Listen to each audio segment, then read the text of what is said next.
This is a compilation video of Quickies that were once uploaded to my main channel. I moved them off there since they were cluttering the place up between my main videos. While I have divided each of them up based on anime season, there may be some things from other anime seasons mixed in there, as I may have watched things that were from a prior season during that one. You will find timestamps for each anime talked about in each of these compilations in the description. Thank you. Anime dropped this year number 1, Onimai, I'm Now Your Sister. 1 episode watched, 3 out of 10. It's lolly bait.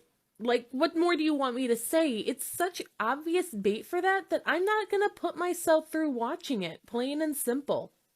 Granted, there does seem to be some sort of underlying emotional stuff going on here, given that the show has given us 2 little moments that hint at that in the first episode.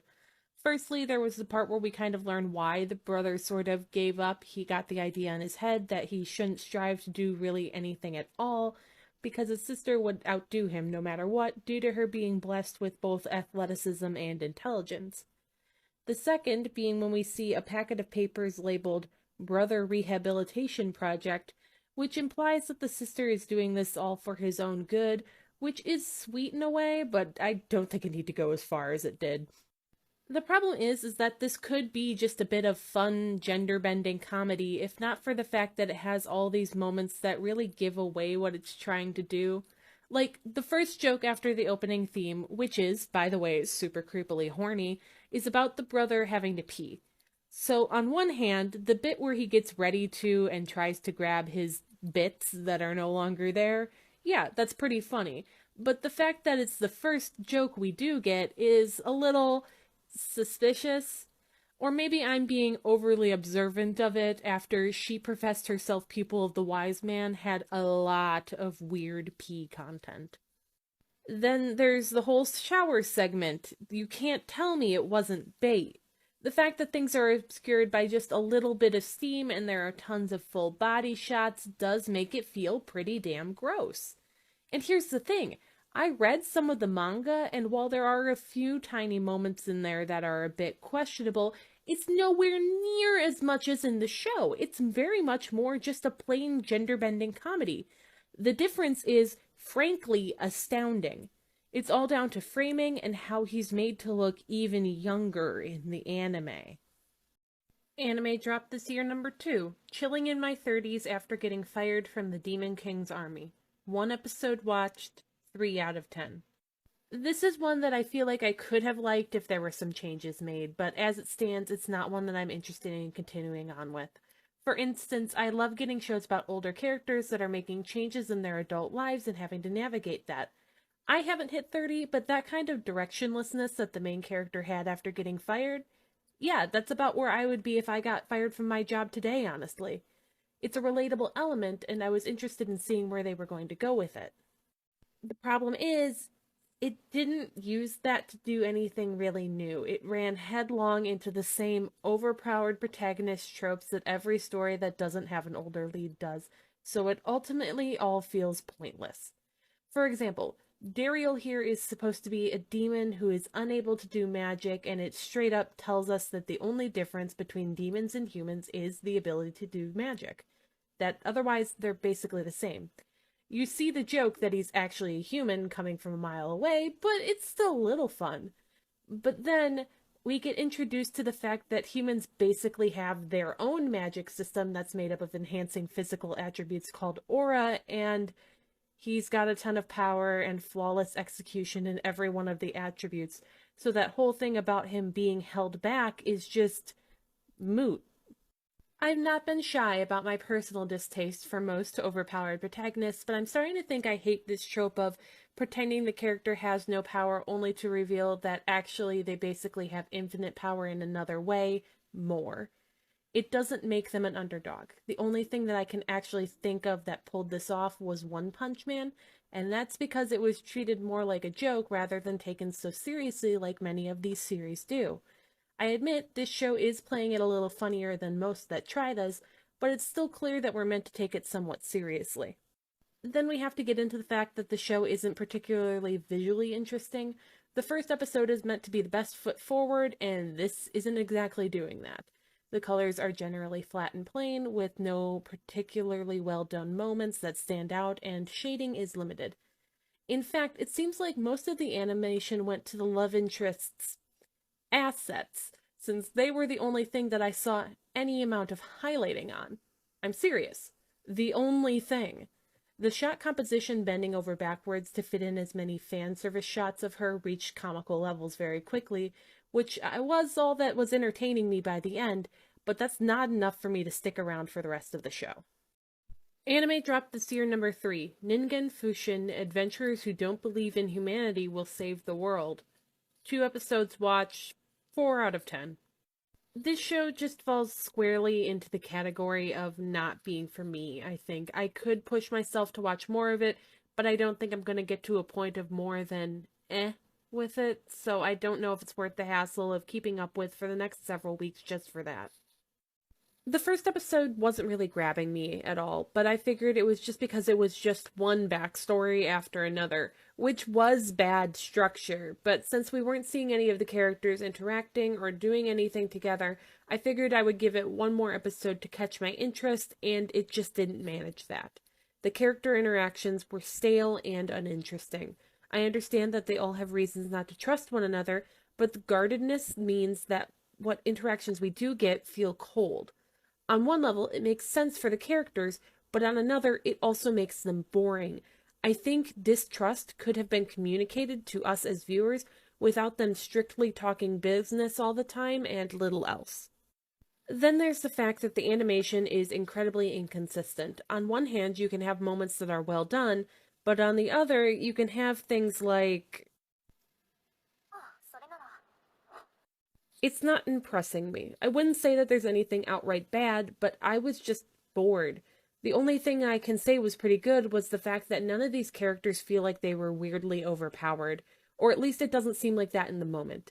If you're looking for a fantasy anime that's less overpowered characters and more low to mid-level D&D party, this might actually work out for you. It's just not for me, though. Anime dropped this year number 4, The Reincarnation of the Strongest Exorcist in Another World. 1 episode watched, 5 out of 10. So I don't know what there is to say about this one that I haven't already said about so many other isekai stories. I'm not a fan of the whole overpowered protagonist thing, so a whole series about gradually introducing other people to the idea that the main character is completely overpowered, while an interesting concept, just wasn't something I was going to get along with very well. There are some elements to this one that help it stand out somewhat, but none of it was really enough to keep me invested personally. It's not that this one's awful, but it's not to my tastes, which has me setting it aside. The series opens with the previous life of the protagonist, where he essentially made himself too big of a target by making himself exceptionally powerful and making that clear to everyone around him. This does provide a decent reason for him to keep his power hidden in his next life when they somehow carry over, which is more than I can say about most isekai characters who decide to hide their power. At least this man's got some trauma. I also think it looks pretty alright. The imagery that is used for both the magic of the new world and the spiritual magic of the main character is nice, and the colors of this one pop in a really nice way. It's one that I could see myself enjoying visually if I could get into the storytelling that was going on for me here. It's not what the show is going for, I know, but I found myself more wishing that I had gotten a series that was about the prior life of this character rather than his life after being reincarnated. At least that one seemed to have a distinct aesthetic going on instead of just generic fantasy. Or maybe I was just annoyed that this show chose to speedrun through this guy setting himself up a big paper-making operation in a field in the woods after seeing how much effort that took for a character in Ascendance of a Bookworm. There was an opportunity for early struggle there, and like so many series, this one just chose to skip over it, which was disappointing. Anime dropped this year number 5, Ayakashi Triangle, 2 episodes watched, 4 out of 10. I found it pretty fascinating that if you didn't watch the opening theme to this show, it actually played it really coy as to just how much this is fundamentally a fan service vehicle. Like, in the first episode, there were a few shots that were odd, but not super out of place for a shonen series, honestly. And then one thigh groping scene that was just plain weird. but then all the fan service just comes blasting out the second the main character gets turned into a girl, which, oddly enough, means that there are 3 gender swap stories this season. Interesting coincidence.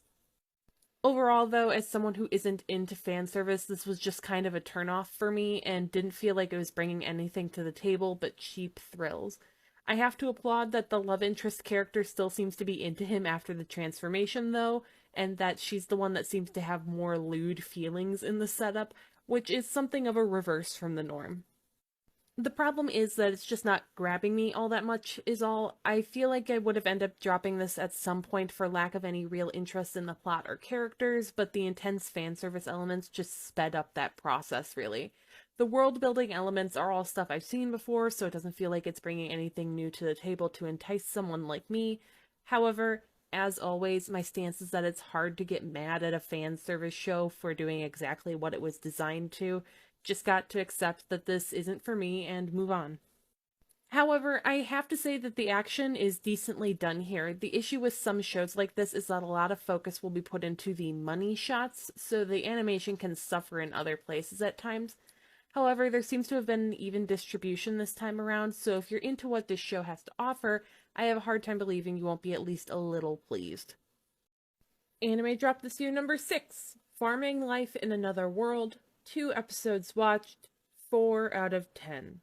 It's funny, really. I was prepared to end up watching the entire season of this after the end of the first episode. You see, while the premise was the sort of isekai thing that I wasn't really into, the presentation was making up for that.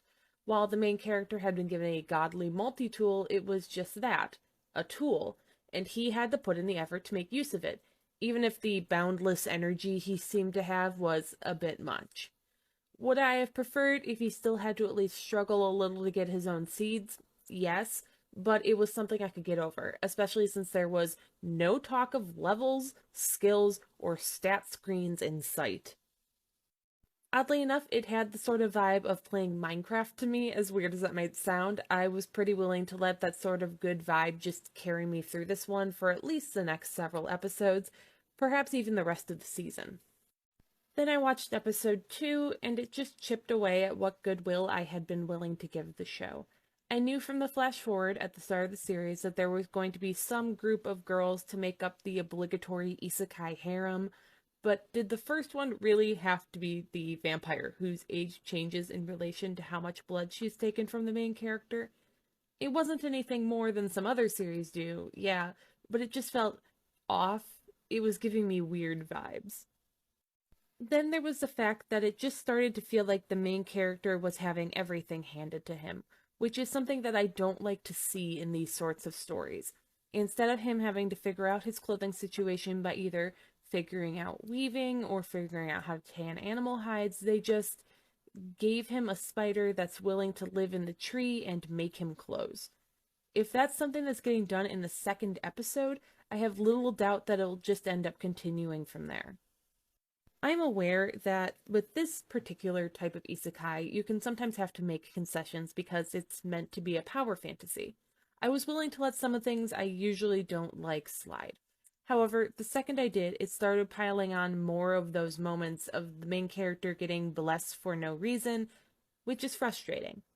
Especially when that character is so nothing and has the personality of a piece of untoasted bread. Anime dropped this year, number 7, Spy Classroom. 3 episodes watched, 2 out of 10. Holy hell is the writing bad on this one. From my understanding, the first 3 episodes adapted one novel, and if that's the case, then either they chose to make a lot of cuts, that novel was pretty bad in the first place, or both. This show is incredibly choppy. When your premise is that these girls are gearing up for a supposedly impossible mission but are not fully equipped for it yet, I would expect some time to be taken to show your audience them growing both individually and as a team.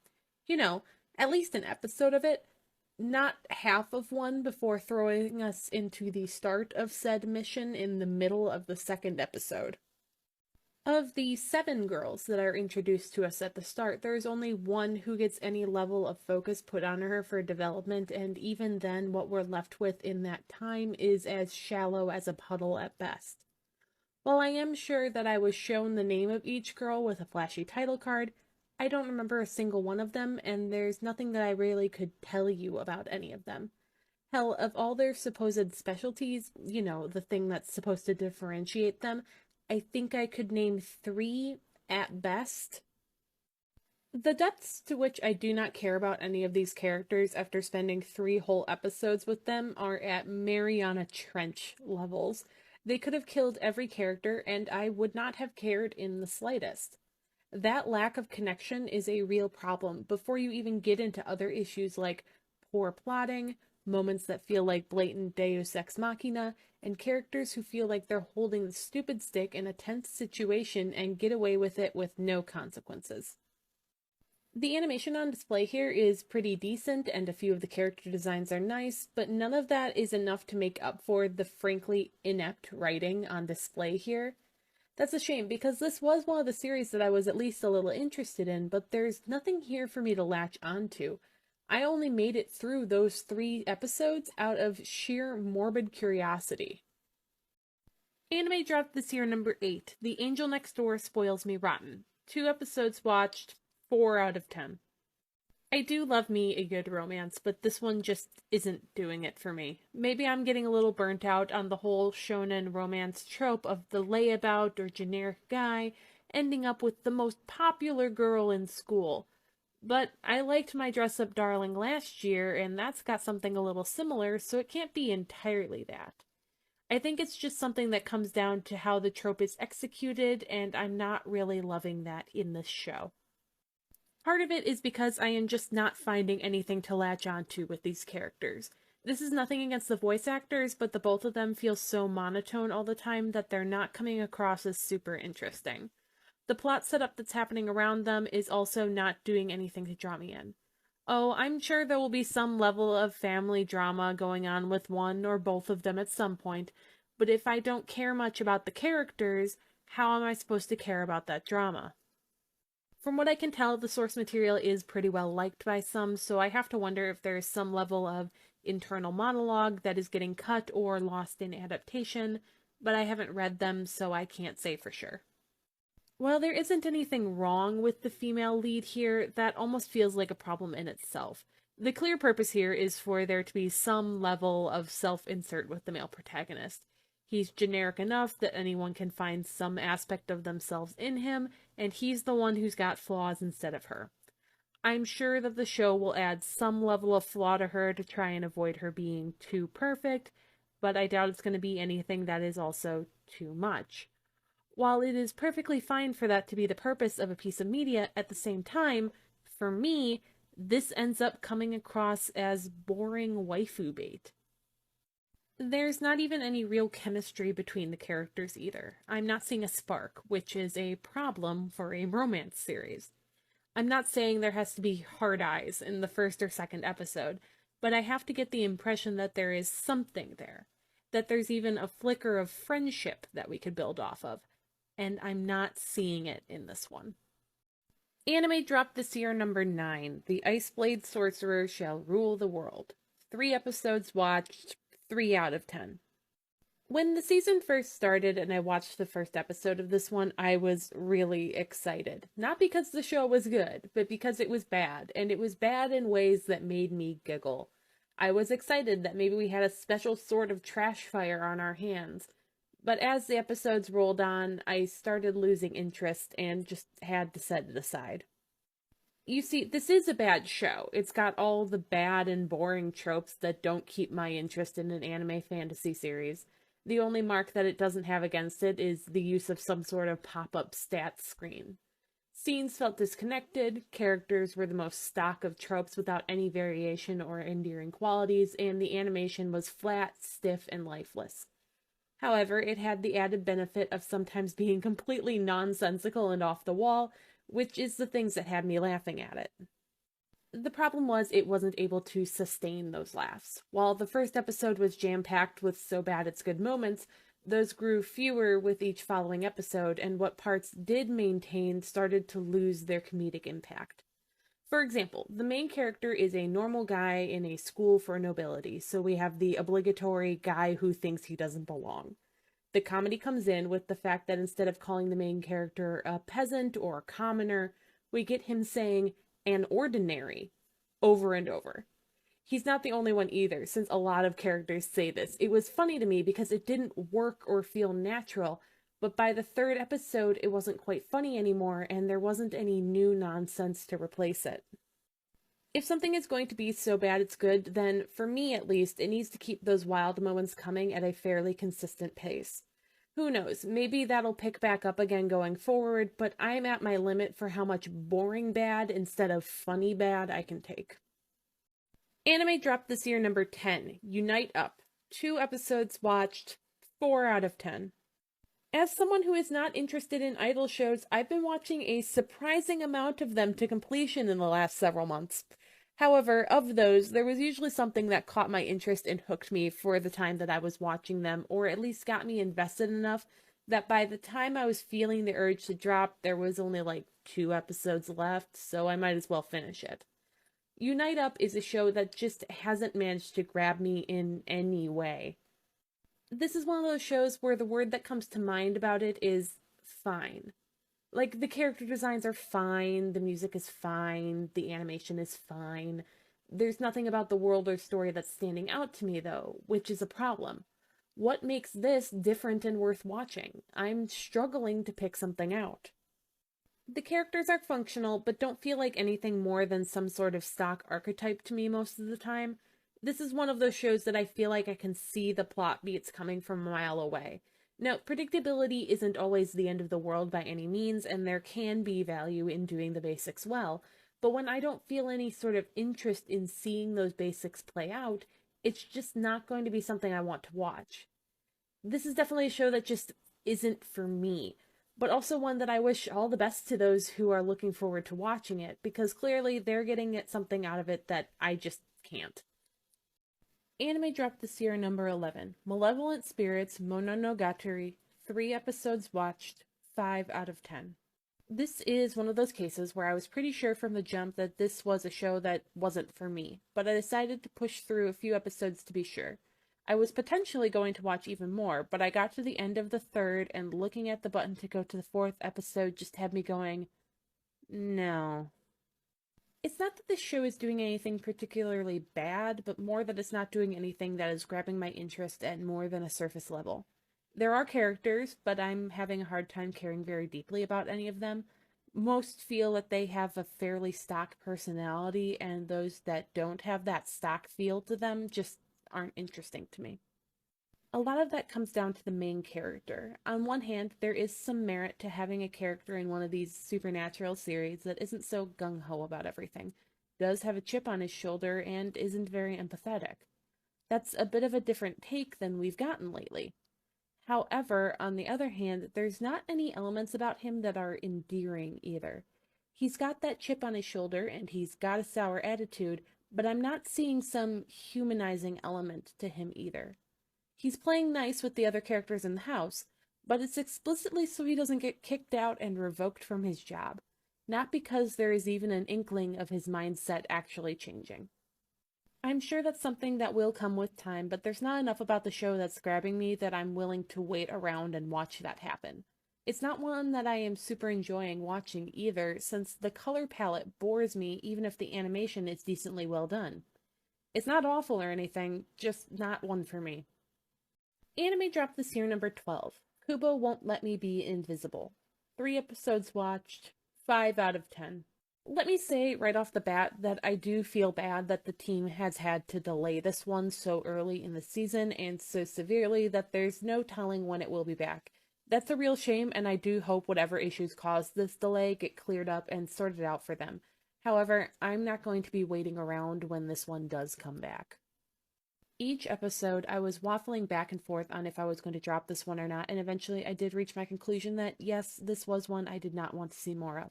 It's one that's got a decent mix of good and bad in my personal view, but tipped just enough into the bad that I'm setting it aside, although I could completely see why someone would enjoy this.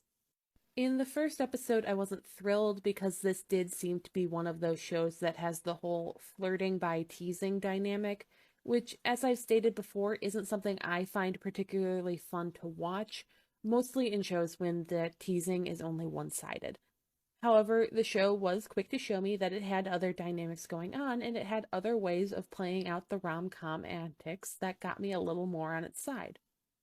However, the jokes about the main character were wearing thin pretty quick, and the characters weren't holding my interest very well. They weren't bad characters, really, and they weren't entirely just surface level, but I didn't feel like they were doing anything special to spark my interest, and my attention span for boring guy gets with the most popular girl in school series has been severely worn away at this point unless they do something special. There's also the issue that, while cute, this series just reeks of being waifu bait. Half the point feels like it's about how nice it would be to have Kubo paying attention to you, and while that's fine for a teenage boy, as a grown woman who isn't interested in girls, it's not doing anything really for me. I will agree with others, though, that the voice work of Kubo is excellently done. Anime dropped this year, number 13, Technoroid Overmind. 5 episodes watched, 4 out of 10. Yep, I got suckered in by that post-credits scene into watching the Robot Idol anime for a whole 5 episodes before I got sick of it.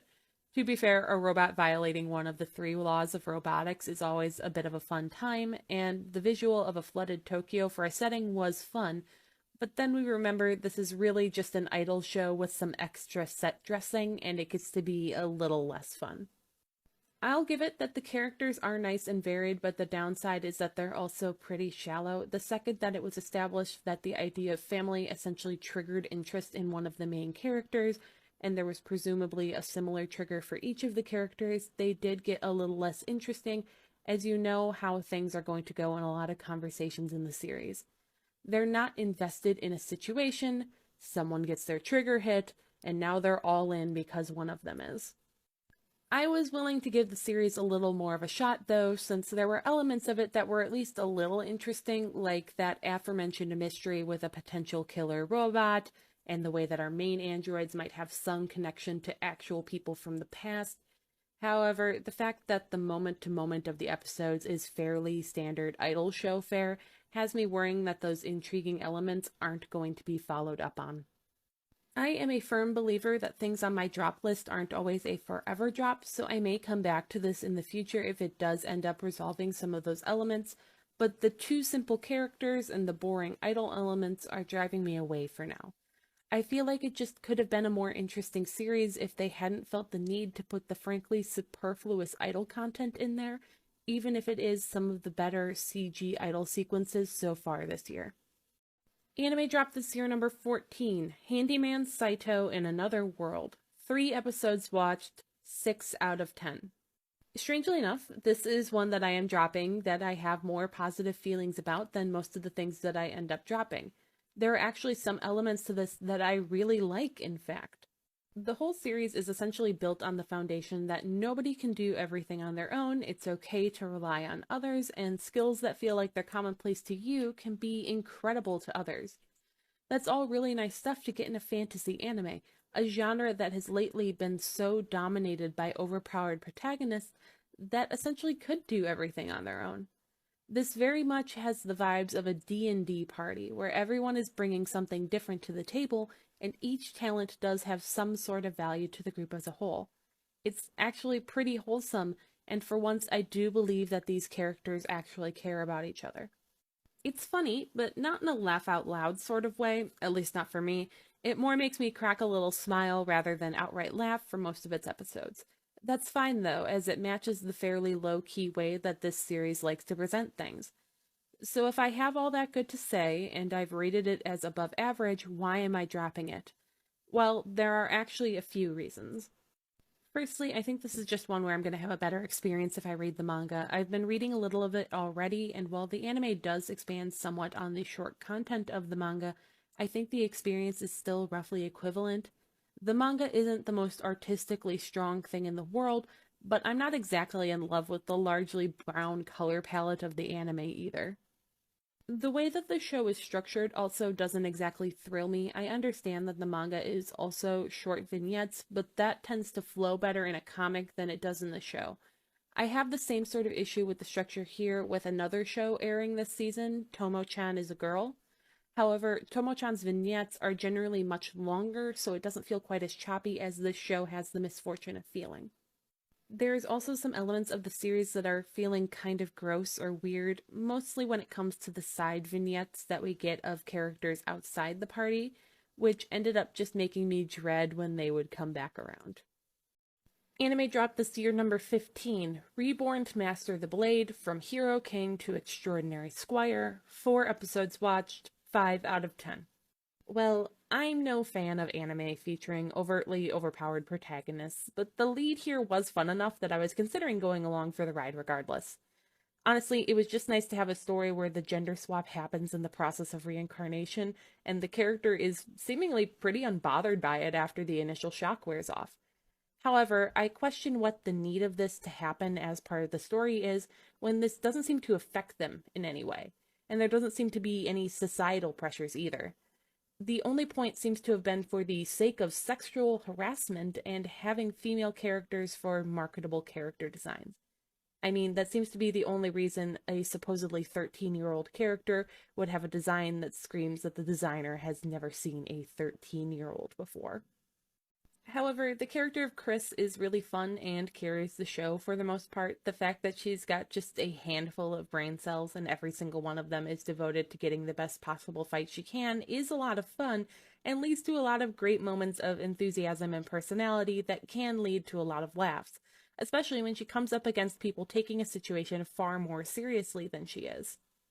However, this butts up against the fact that the show also seems to be trying to tell a story about inequality and full of political intrigue.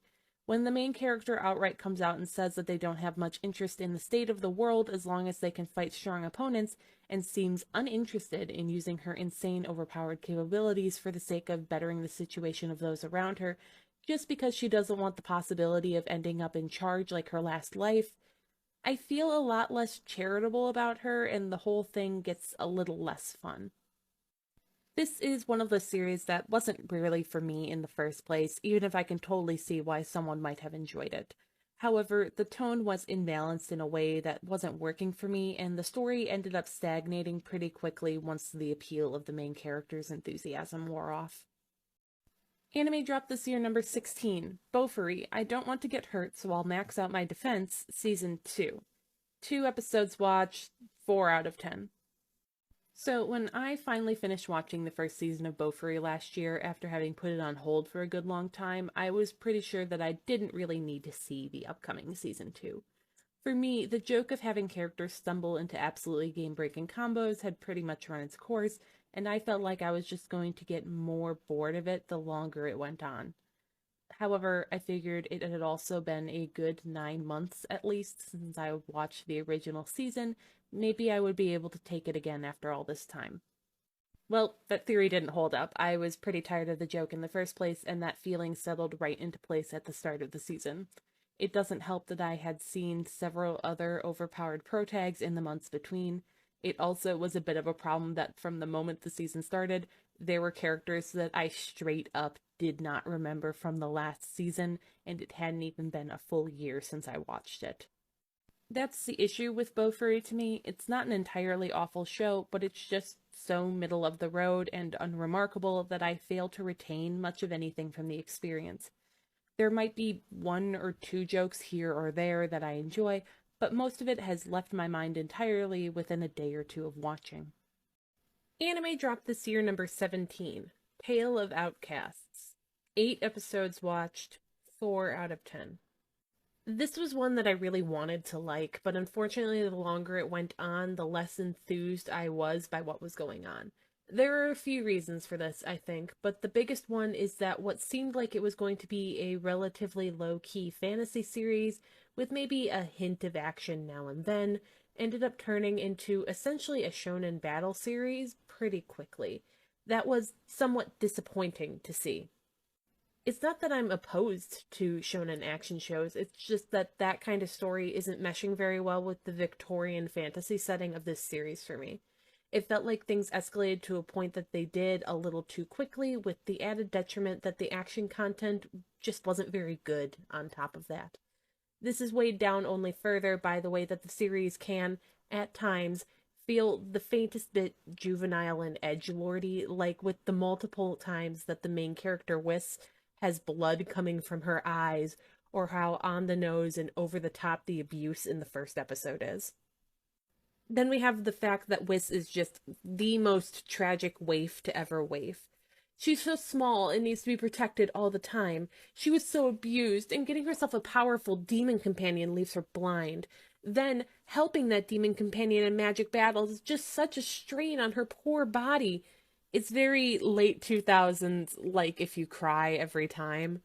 That's not to knock anime getting some disability rep, to be clear, but I hardly believe that her blindness was put in for the sake of representation, but more for the sake of plot contrivance and making us pity her oh so much. I would already pity her for having the worst haircut of the season. This is just one of those series that had my attention in the early episodes, only for that to fall off with time as my frustration and boredom built more and more with each passing episode. If this is your thing, rock on and have fun, but I'm not able to take any more of it.